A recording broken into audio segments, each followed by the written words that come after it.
güzel Allah'ım, sana sonsuz teşekkürler.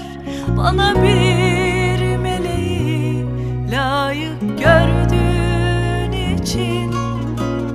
Dünyayı verseler umrumda olmaz benim. Yanımda sen varsın, kalbim, nefesim, her şeyim.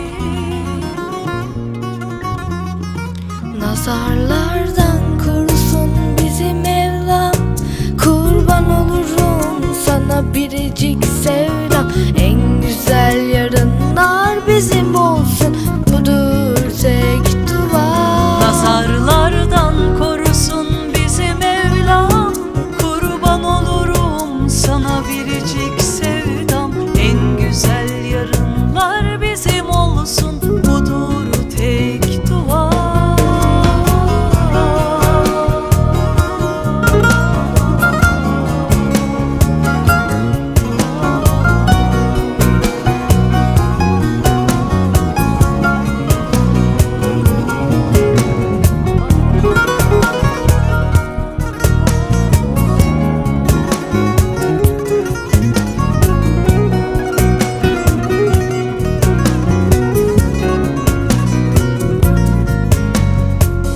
Güzel Allah'ım, sana sonsuz teşekkürler. Bana bir meleği layık gördüğün için. İyi ki benim annemsin, bak bugün nerede geldik. Kalbimin sahibi, gönlümün prensesi.